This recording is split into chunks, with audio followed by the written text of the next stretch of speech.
하나님을 사랑하시면 우리 다 같이 아멘 하십시다. 금년은 우리 교회가 개척된 지 40주년이 되는 해인데 오늘 설교는 느헤미야의 업적에 관해서 생각해 보므로 지도자적 제자도에 대한 이해를 높여 은혜 받기를 주님의 이름으로 축원합니다. 이 리더십, 지도적이라고 하면 어떤 개인에게 미치는 영향력을 의미합니다. 미국의 해리 트루먼 대통령은 지도자는 사람들이 하기 싫어하는 일을 기쁘게 할 수 있도록 만드는 사람이다 라고 정의한 적이 있습니다. 이 말에 대해서 신학자 허슨 테일러는 하나님 안에서는 기도 하나로 사람을 움직이게 할 수 있다라고 말을 했습니다. 우리들은 이 지도자라고 하면 사회적으로 지위와 돈과 명예와 인기와 권력이 있어야 하고 말도 유창하게 잘해야 되고 머리도 명석해야 되고 그리고 인물도 아주 준수하게 생겨야 된다고 생각을 합니다. 어떻게 하면 이 사람을 내가 원하는 대로 움직이게 조작할까? 어떻게 하면 이 사람을 내가 원하는 사람이 되게 할까를 고민을 하는 사람들이 곧 지도자라고 말씀을 드릴 수가 있습니다. 그러나 사실은 기도를 통하여 사람을 움직이게 하는 것보다 더 현명하고 쉬운 방법은 없을 것입니다. 느헤미야 1장을 통해서 느헤미야가 예루살렘 성에 회파된 모습을 보고 하나님 앞에 나와서 눈물을 흘리며 기도하는 신실한 모습을 발견할 수가 있습니다. 하나님께서 눈물로 기도하는 느헤미야의 모습에 감동이 되어서 느헤미야가 예루살렘 성벽을 재건하기 위해서 넘어야 되는 수많은 난제들을 하나씩 하나님께서 직접 해결해 주시는 것을 엿볼 수가 있습니다. 본문의 사건은 약 BC 445년에서 444년경에 일어난 사건이라고 역사학자들이 추정을 하고 있습니다. 느헤미야가 있던 당시 수산궁이라고 하는 것은 페르시아, 바벨론의 수도인데 세계의 수도나 마찬가지였습니다. 로마가 최고로 강했을 때는 로마가 세계의 수도였습니다. 요즘 같아서는 워싱턴 DC를 말하는 것이라고 생각할 수가 있습니다. 그런데 이 느헤미야라고 하는 사람은 당시에 최강국의 왕의 오른편에 있었던 사람이라고 하는 기록이 있습니다. 사실 진정한 유대인들은 몸은 멀리 떨어져 있어도 항상 자신의 몸은 예루살렘 성에다가 묻어놓고 있었습니다. 느헤미야도 예외는 아니었습니다.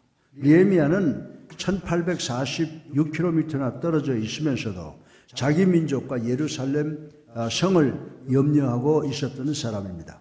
그래서 자기 동생과 친구에게 내 동포와 예루살렘 성이 그리고 특별히 성전의 사정이 어떠한가를 간곡히 묻습니다. 3절의 말씀이 그의 간곡한 질문에 대한 친구들의 답변이었습니다.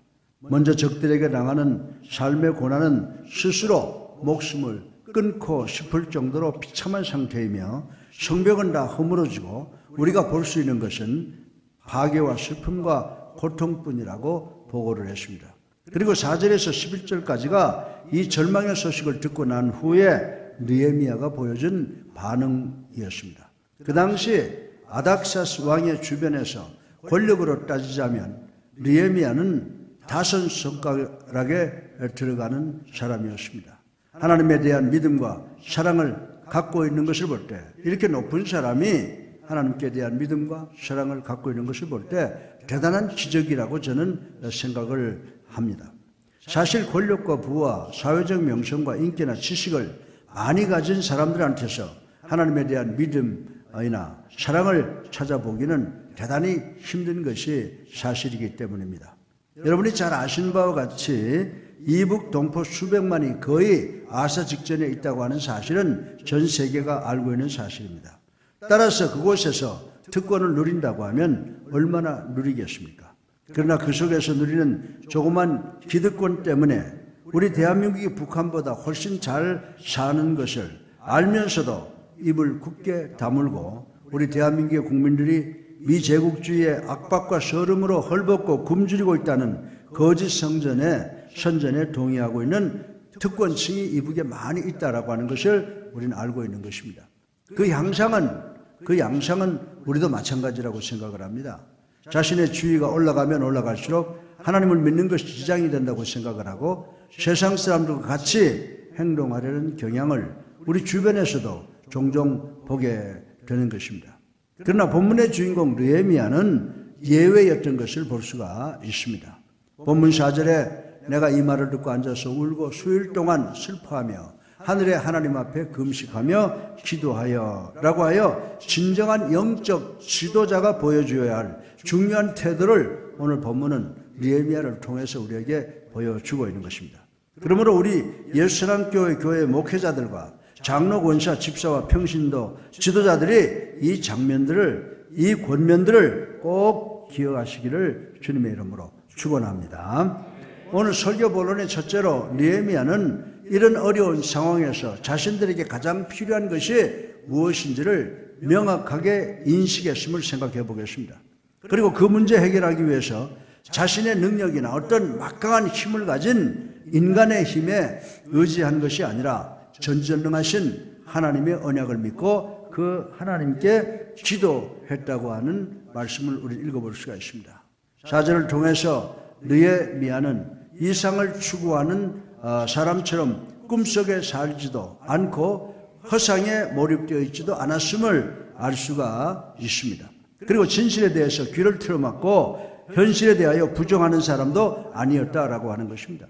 제 경험을 통해서 보면 자리가 점점 높아지거나 책임 있는 지도자들은 문제를 보거나 문제의식을 듣기를 원치 않는다는 것을 경험을 했습니다. 그들은 자기 밑에 있는 사람들이 모든 문제를 해결해서 자기한테 보고하기를 원한다라고 하는 것입니다. 제가 81년, 88년 서울올림픽 조직위원회에서 정책을 수립하는 자리에 있었던 경험이 있는데 그 당시 정부에서 이 정책을 지휘하는 전체 책임을 진 분은 우리 교회 이영주 장로님이셨습니다. 그때 올림픽 유치와 공원단지를 조성해야 하고 예산을 마련하는 큰 정책이 있는데 이런 정책은 정부가 수립하고 집행해야 될 책임이 있는 것입니다. 예를 들어서 올림픽 공원을 만들기 위해서는 먼저 방이동 일대 땅을 매입해야 되는데 그 지역에는 무허가로 사는 농부들과 주민들이 참 많이 있었습니다. 이들에게 적절하게 보상하는 것과 부지를 마련해 주는 것은 정부가 해야 될 일이었습니다. 그러나 그곳에 여러분들이 잘 아시는 몽촌 토성이라고 하는 백제의 위례성 첫 수도가 있었는데 이것은 문화재이기 때문에 처리하기가 대단히 어렵고 민감한 문제였습니다. 이 부지는 정부에서 마련했지만 이곳에 세워지는 시설물과 프로그램에 관해서는 우리 올림픽 조직위원회의 몫이었습니다. 올림픽 조직위원회는 이 시설 문제를 위해서 문화재 위원들을 설득시켜야 되는데 이는 대단히 큰 문제였습니다. 그런데 올림픽 조직위원회에 어떤 책임 있는 사람들은 대화로 안 돼? 그러면 밀어버리면 되지 라고 하면서 밀어버린 다음에 오는 문제를 전혀 의식하지 못하는 사람들이 있음을 저는 보았습니다. 그래서 저는 왜 그럴까를 곰곰이 생각을 하다가 간단한 해답을 얻었습니다. 그것은 편견에 몰입되어 있기 때문이라는 것을 알게 되었습니다. 그 당시 이들은 대통령의 막강한 도움으로 올림픽에 관한 매사를 처리해왔기 때문에 대통령의 막강한 힘에 몰입되어 있었다고 생각을 할 수가 있었습니다. 대통령이면 다 된다라는 편견에 빠져 있었습니다. 사랑하는 성도 여러분, 여러분들은 어떤 편견에 몰입되어 있는 사람들이나 직장 상사나 학교 교수를 만나서 대화해 본 적이 있으십니까?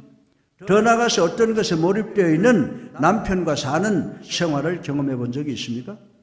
어떤 것에 몰입되어 있는 남편의 관심을 끊는다는 것은 대단히 어려운 일이라고 하는 것을 우린 잘 알고 있습니다. 아침에 조간이나 저녁에 어떤 책을 읽고 있는 남편에게 아내들이 여보 큰일 났어요 라고 말해도 신문에 몰입되어 있는 남편은 라고 고개 한번 끄덕거리고는 맙니다. 여보 우리 철이가 놀이터에서 놀다가 다리가 부러졌어요 라고 해도 라고 고개를 끄덕거리고 맙니다. 그러나 신문을 다 읽고 나서 여보 아까 뭐라고 그랬어? 라고 묻습니다. 그래서 철이가 놀다가 다리가 부러졌단 말이에요 라고 하면 뭐야 왜 진작 그런 말 하지 않았어? 라고 눈을 부라리고 소리를 지르는 경우를 많이 볼 수가 있을 것입니다. 사랑하는 여러분, 우리 교회는 이런 남편들이 없습니까? 남편들 조심하시기 바랍니다. 일본서는 아내들이 남편들의 정년퇴직할 때까지 꾹 참고 기다리다가 정년퇴임과 즉시 이혼 신청을 해서 퇴직금의 반타작을 챙긴다고 하는 뉴스가 심심찮게 돌고 있는데 우리나라에도 곧 상륙할 직전이라고 하는 이야기를 듣습니다. 사랑하는 성도 여러분, 이 스토리가 우리에게 주는 의미가 무엇입니까? 어느 한 곳에 관심을 갖고 있는 사람의 관심을 다른 곳으로 돌린다는 것이 이렇게 어렵다는 것을 가르쳐주고 있습니다. 그렇다고 해서 항상 문제에 몰입되어 있는 사람이 바람직스럽다고 하는 것은 아닙니다. 문제만에 집착되어 있으면요, 그 사람은 부정적이 되고 소극적이 된다는 것입니다. 따라서 지도자는 늘 긍정과 부정을 그리고 객관적으로 동시에 볼 수 있는 현실적이 되라는 권면의 말씀을 드리고 싶은 것입니다. 사랑하는 예수랑교회 목회자, 장로님, 권사님, 집사님들, 여러분들은 여러분의 가정의 필요, 직장과 사업의 필요, 그리고 더 나아가서 여러분의 교회인 예수사랑교회의 현재 필요를 인식하시고 계십니까? 영적 지도자는 아멘하는 사람이 다 하시기를 바랍니다. 영적 지도자는 자기 주변의 문제를 직시하는 능력을 가져야 됩니다.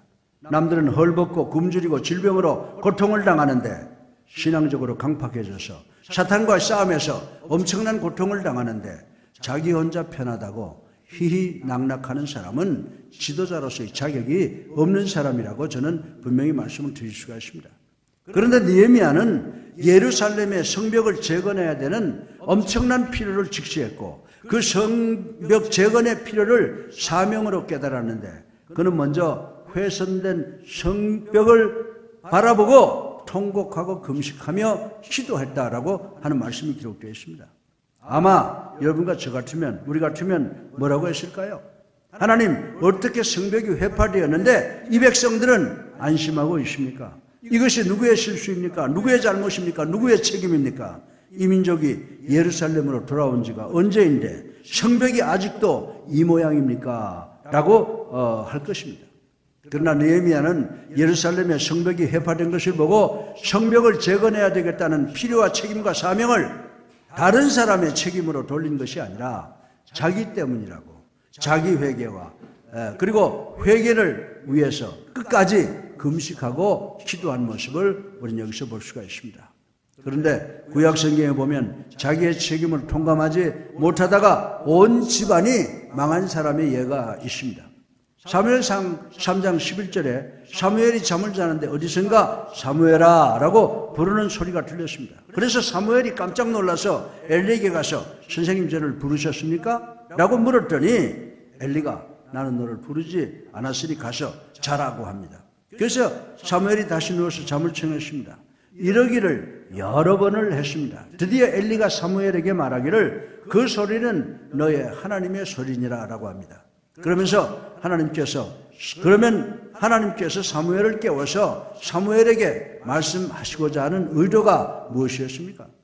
사무엘상 3장 11절로 13절에 그 설명이 나와 있습니다. 다시 말해서 엘리의 집이 심판받게 되는 큰 이유는 엘리가 자기 아들이 저주받을 짓을 저지르는 것을 알고도 금하지 않고 방치해 두었다라고 하는 것입니다. 사랑하는 성도 여러분, 여러분의 가정은 어떻습니까? 여러분의 자녀들은 하나님의 집에 거하기를, 하나님의 말씀을 상고하기를, 하나님께 기도하기를 즐거워하고 있습니까?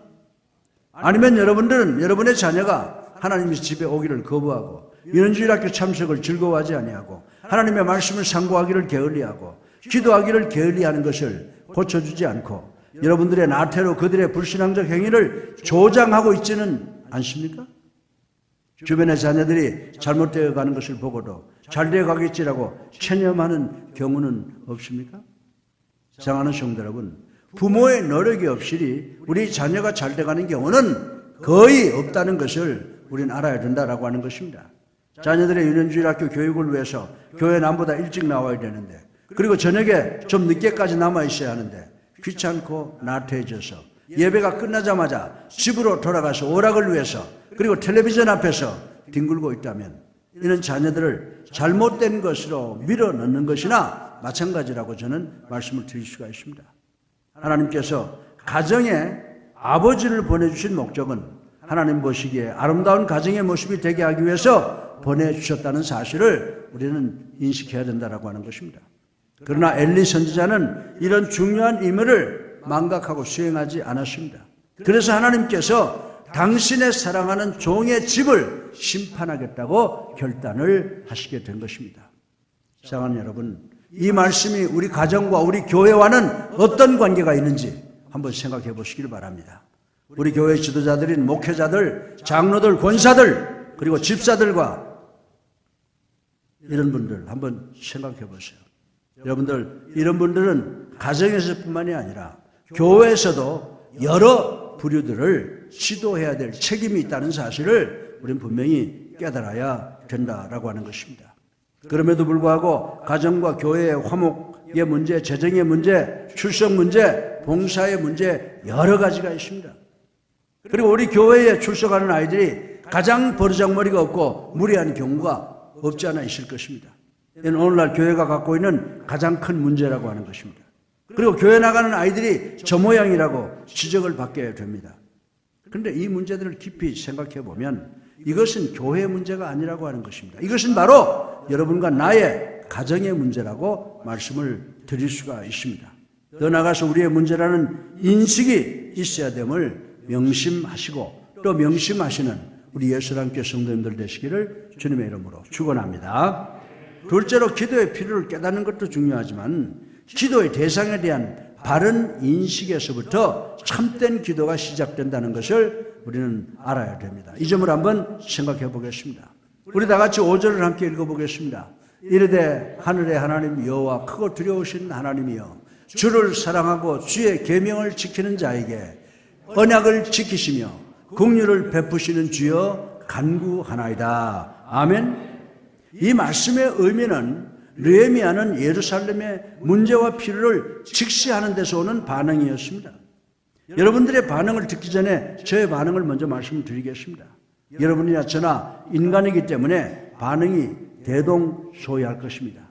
어떻게 하면 내가 이 문제를 해결하고 내가 이 필요의 공급을 받을 수 있을 것인가라는 문제에 집념하게 될 것입니다. 아니면 하나님께서 계신다면 왜 이런 어려움을 우리에게 주시는 것일까? 누구 때문일까? 라고 하는 의문을 가질 것입니다. 그러나 느헤미야는 이 문제는 다른 곳에 다른 사람이 있는 것이 아니라 나 때문이다라고 느끼고 회개의 기도와 금식의 기도를 했다고 하는 말씀이 기록되어 있습니다. 그리고 느헤미야는 예루살렘의 문제를 접하는 순간 하나님께 무릎을 꿇고 하나님, 이 문제를 해결할 인간은 이 세상에 어디에도 없습니다. 그래서 저는 이 문제를 하나님 앞에 가지고 왔습니다라고 하나님을 기도의 응답의 대상으로 정하고 하나님께 매달린 모습을 우리는 여기서 볼 수가 있다라고 하는 것입니다. 사랑하는 성도 여러분, 여러분들 어떤 문제를 갖고 계십니까? 사람과의 문제가 있습니까? 가정의 문제가 있습니까? 자녀의 문제, 직장의 문제와 재정과 사업의 문제가 있습니까? 그러나 여러분들이 이런 문제를 해결하기 위해서 아무리 노력한다고 하더라도 여러분의 힘으로는 이 문제를 해결할 수가 없다는 것입니다. 여러분들이 그 문제를 해결하려면 그 문제를 하나님께 가지고 나올 때만이 해결이 가능하다라고 하는 것을 믿어야 되는 줄로 믿으시기 바랍니다. 여러분들이 지나간 날의 문제 해결 경험을 돌이켜서 보면 여러분이 현명해서 이 문제를 내가 해결했구나 라고 생각하는지는 모르겠습니다. 그러나 지금 그 해결 수준을 보면 부끄러움을 금할 수 없는 수준임을 보게 되는 경우가 많이 있을 것이라고 저는 생각을 합니다. 그러면 느헤미야가 자기의 문제를 직시하고 난 후 한 일이 무엇입니까? 느헤미야는 이것이 큰 문제구나라고 하는 걸 직시하자마자 그 문제를 하나님 앞에 가지고 나왔다고 하는 것입니다.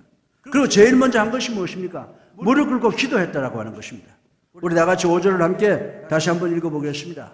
이르되 하늘의 하나님 여호와 크고 두려우신 하나님이여 주를 사랑하고 주의 계명을 지키는 자에게 언약을 지키시며 긍휼을 베푸시는 주여 간구하나이다. 아멘. 여러분들 느헤미야가 드린 이 기도의 의미가 무엇입니까? 나는 능력이 있다는 사람에게 가는 것이 아니라 전능하신 여호와 크고 두려우신 하나님께 옵니다 라고 하는 의미라고 하는 것입니다. 그런데 느헤미야는 누구를 위해서 일하는 사람입니까? 그 당시 천하를 호령하는 막강한 페르시아의 대왕을 위해서 일하는 사람이라고 하는 것 우리 잘 알 수가 있습니다. 따라서 무슨 문제가 있으면 지상의 절대 권력자인 아닥사스 왕에게 그 문제를 가지고 가서 해결하려고 마음만 먹었으면 가능했을 것이라고 저는 생각을 합니다. 그러나 느헤미야는 아닥사스 왕은 하나님과 비교하면 아무것도 아니라고 하는 것을 알았다고 하는 것입니다.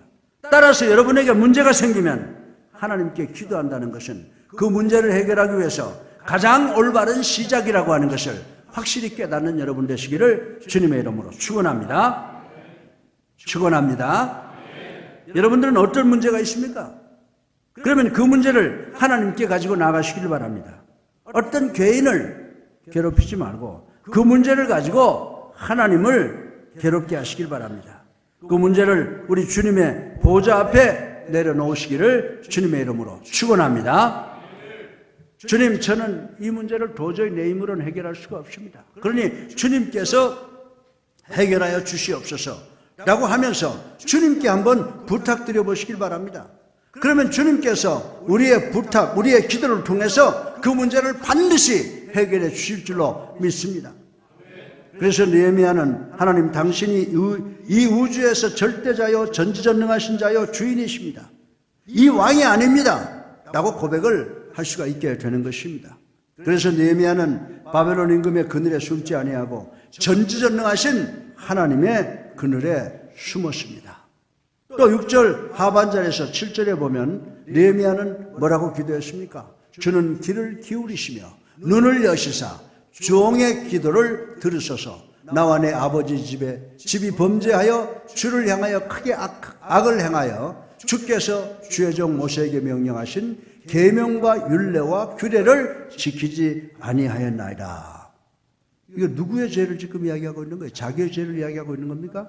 아니죠. 자기 조상의 죄를 가지고 와서 하나님께 자기의 조상, 자기의 민족의 죄를 대신해서 하나님께 회개하고 하나님께 기도하는 거룩한 모습을 보게 된다라고 하는 것입니다. 그런데 이 회개는 자기 민족의 잘못이 딴 사람 때문이 아니라 바로 느헤미야 자신 때문입니다 라는 것입니다.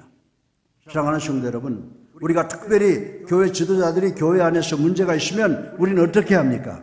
일반적으로 대부분이 다른 사람이 잘못해서 교회가 이 모양 이 꼴이 되고 다른 사람이 잘못해서 학교가 이 모양 이 꼴이 되었다고 핑계를 대고 다른 사람 때문이라고 다른 사람 중상하고 모략하고 비난을 하게 된다라고 하는 것입니다.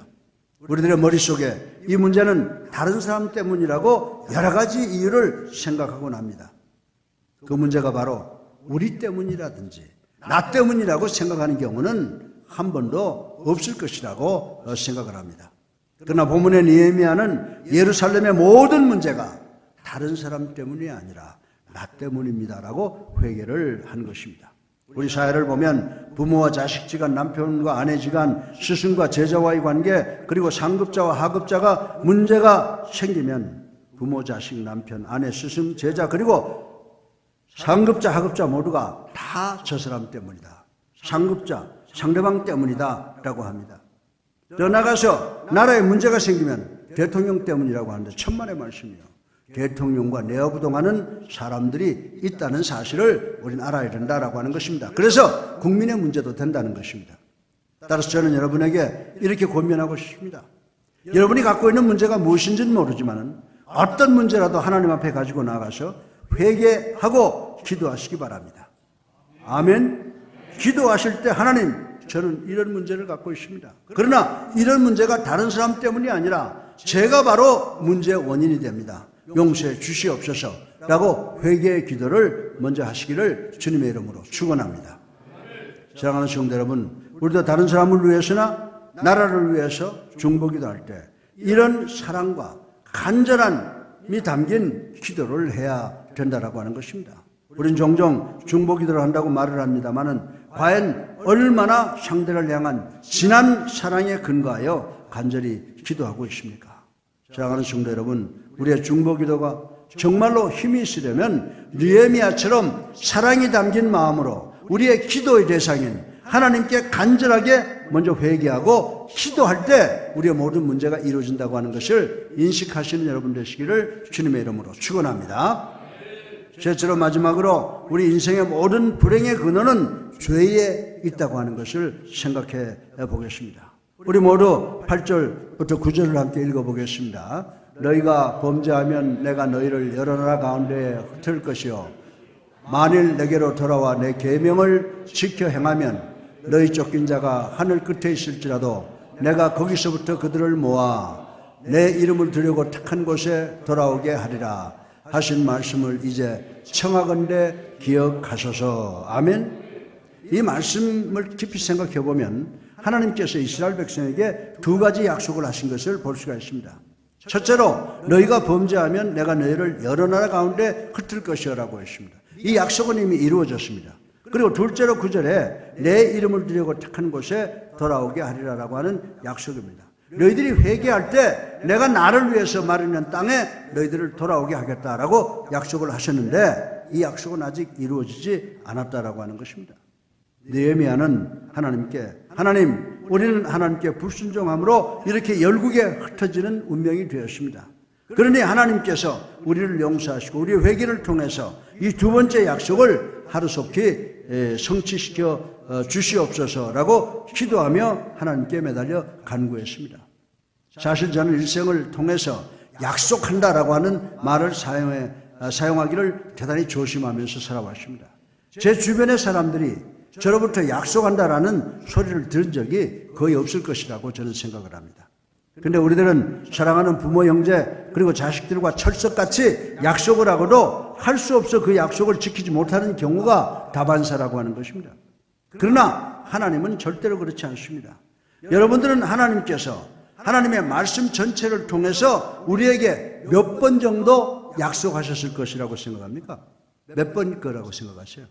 어떤 학자가 계산을 했는데 7,464번을 약속하셨다고 합니다. 그리고 그 약속을 다 지키셨다고 하는 것입니다. 그런데 여러분에게 하나님께서 약속을 지키지 않으신 것이 있습니까? 그렇다고 하면 그것은 분명한 이유가 있을 것이라고 저는 말씀을 드립니다.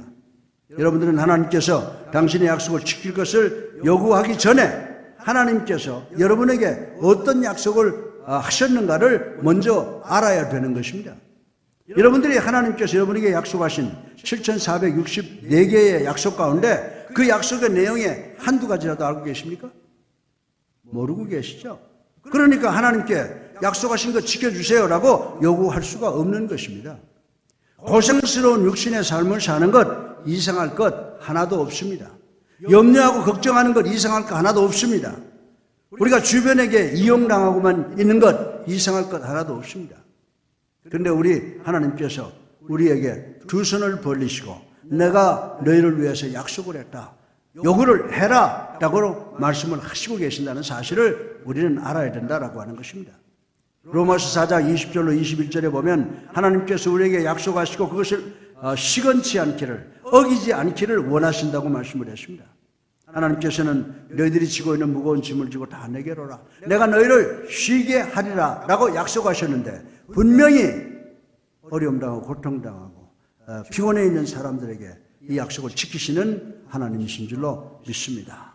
너희들은 하늘나라의 뜻을 의를 먼저 구하면 이 모든 것을 너희에게 더하겠다고 하나님은 약속을 하셨습니다. 너희들이 나와 올바른 관계를 맺으면 내가 너희를 성공의 길로 인도하겠다라고 약속을 하셨습니다. 이 말씀의 의미는 단지 내가 너희의 지갑을 꽉 채워주겠다라고 하는 정도가 아니라고 하는 것입니다. 우리들의 마음속에 세상이 알지 못하는 기쁨과 세상이 주지 못하는 평안과 세상이 주지 못하는 소망을 주시겠다고 약속하시는 줄로 믿으시기 바랍니다. 더 직접적으로 말씀드린다고 하면 너희가 나와 올바른 관계를 맺으면 내가 너희를 내가 사는 세상으로 끌어올리겠다라고 하는 말씀인 줄로 믿으시기 바랍니다. 그러면 너희는 참 만족을 누리리라 라고 하는 말씀을 하시고 계십니다. 느헤미야는 오늘 본문 11절에 자신의 청혼을 얻어내기 위해서 하나님께 목숨 걸고 매달렸습니다. 주여 구하오니 귀를 기울이사 종의 기도와 주의 이름을 경외하기를 기뻐하는 종들의 기도를 들으시고 오늘 종이 형통하여 이 사람 앞에서 은혜를 입게 하소서 하였나니. 아멘. 대단하지 않습니까? 여러분들 이런 기도를 드려보신 적이 있습니까? 느헤미야는 오늘날 종으로 형통케 하여 라고 기도했습니다. 이 말씀이 느헤미야로 하여금 부자가 되게 해달라는 기도입니까? 아니죠. 자기로 하여금 하나님의 뜻을, 하나님의 섭리를 발견하게 해달라고 간절히 기도하는 것입니다.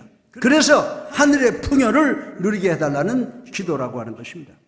여러분들 그 수준으로 올라가려면 얼마나 어려운지는 모르지만 그 수준에 가기 위해서 느헤미야는 어떤 대가라도 치르겠다고 하나님께 약속하는 것입니다.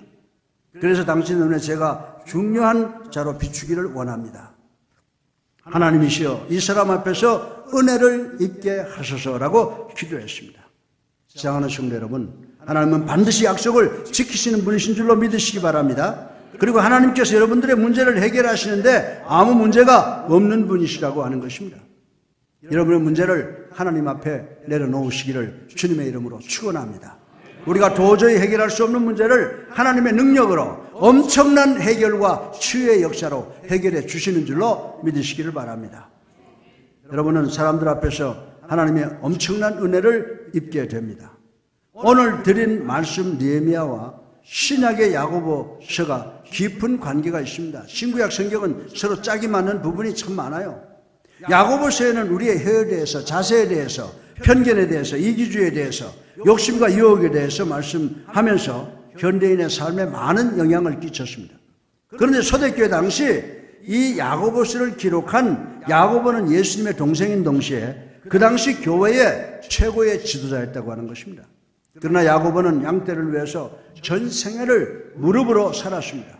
그래서 무릎에 굳은 살이 박혀서 약대의 낙타의 무릎이라고 하는 별명을 갖게 되었다라고 하는 것 우리 잘 알고 있습니다. 따라서 야고보는 현대교회 지도자들의 표본이라는 것입니다.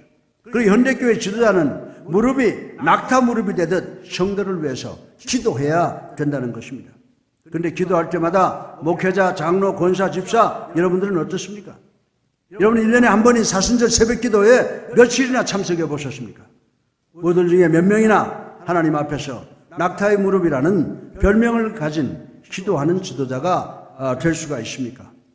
여러분들은 왜 기도가 필요한지 아십니까? 4가지로 제가 간단하게 말씀드릴게요. 첫 번째로 기도는 나로 하여금 하나님의 뜻을 기다리게 합니다.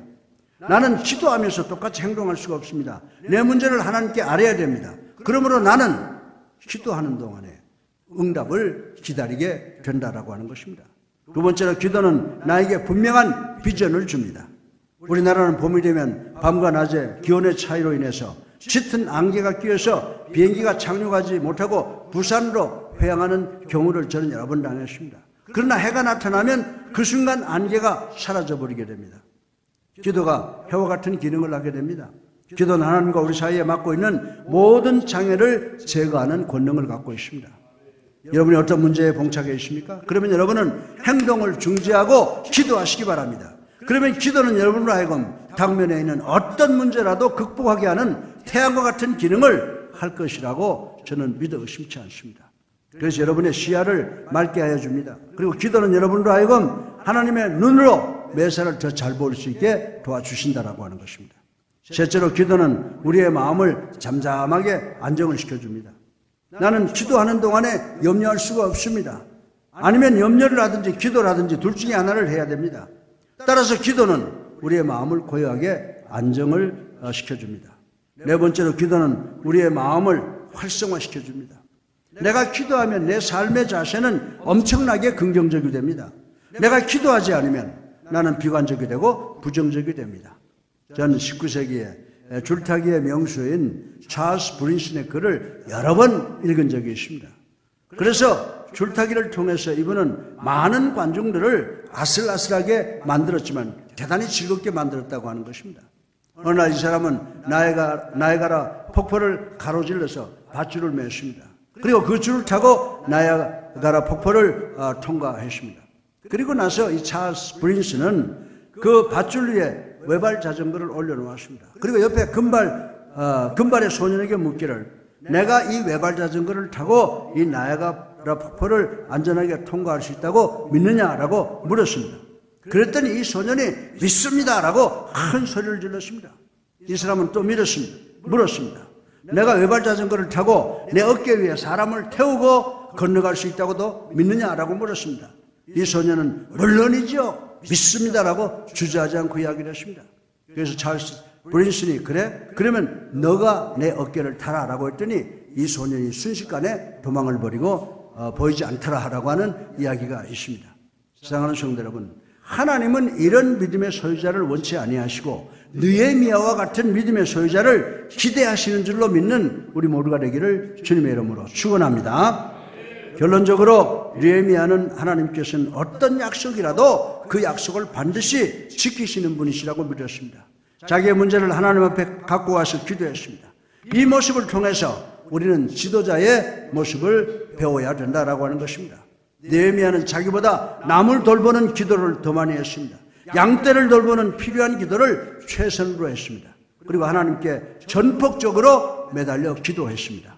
개척 40주년을 맞이한 사랑하는 예수사랑교회 지도자 여러분, 그리고 성도 여러분, 하나님께서는 금년에도 우리에게 너 자신과 남을 위해서 기도하라고 명령하고 계신 줄로 믿으시기 바랍니다. 여러분이 지고 있는 문제가 엄청나게 무겁습니까? 해결이 불가능하다고 생각을 하십니까? 기도 안에서 믿으시고 기도 안에서 실천하시고 기도 안에서 안식을 찾으시기를 주님의 이름으로 축원합니다. 하나님께서 여러분의 엄청난 십자가, 그 큰 십자가를 책임지실 것을 확실하게 믿는 우리 예수님께 성도님들 되시기를 주님의 이름으로 축원합니다. 사랑이 많으신 아버지 하나님, 당신의 사랑을 감사합니다. 우리 예수님교회를 40여 년 전에 25평짜리 아파트에서 시작하게 하시고 여기까지 발전할 수 있도록 밀어주시고 키워주신 것은 하나님의 은혜인 줄로 믿습니다. 아버지 하나님, 이제 우리 교회가 여기에서 끝나는 것이 아니라 6만여 교회가 성경으로 돌아가고 초대교회로 돌아가고 교회로서의 사명을 온전히 감당할 수 있게 하는 견본적 역할을 감당하는 저희들 될 수 있도록 하나님 축복하여 주시옵소서. 우리나라가 둘로 나뉘어져 있습니다. 하나님께서 70여 년 전에 하나를 둘로 나누신 것도 필요가 있어서 나누신 줄로 믿습니다. 그리고 이제 둘을 하나로 만드시는 것도 하나님의 섭리로만 가능한 줄로 믿습니다. 저희들은 이제 아버지 하나님의 섭리를 위해서 가장 기도하고 있습니다. 아버지 하나님, 이 나라가 평화 통일을 이룩하게 하여 주셔서 삼천리 금수강산에 찬양의 소리가 드높아질 수 있도록 도와주시고 하나님의 말씀이 편만해지는 역사가 일어나게 하여 주시옵소서.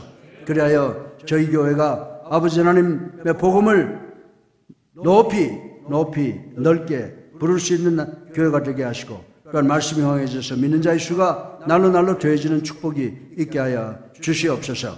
사랑이 많으신 아버지 하나님, 우리 교회에 속한 모든 실업인들을 축복하여 주셔서 아버지 복되게 하시고 이 교회의 재정의 척추가 되는 축복이 있게 하여 주시옵소서.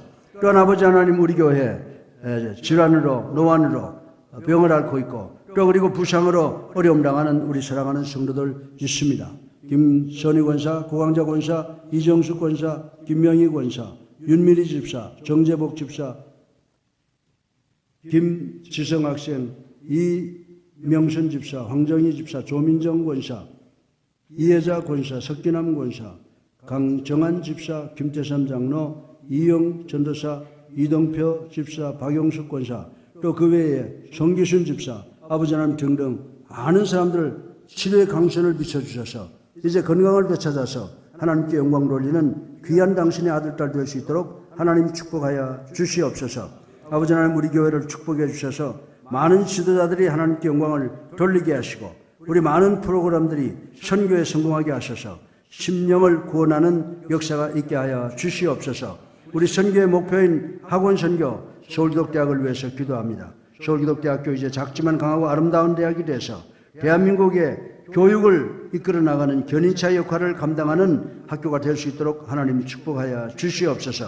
사랑이 많으신 아버지 하나님, 오늘 오후에 우리 40주년 기념 예배를 통하여 우리 교회가 이제 차세대를 위한 교회로 거듭나는 역사가 있게 하여 주시옵시고 우리 교회의 모든 성도들 개인과 가정과 직장과 사업 위에 영혼이 잘됨 같이 범사가 잘되고 강건할 수 있도록 축복하여 주시옵소서. 예수 그리스도 이름으로 감사하며 기도드렸사옵나이다. 아멘. 할렐루야. 네, 우리 다 같이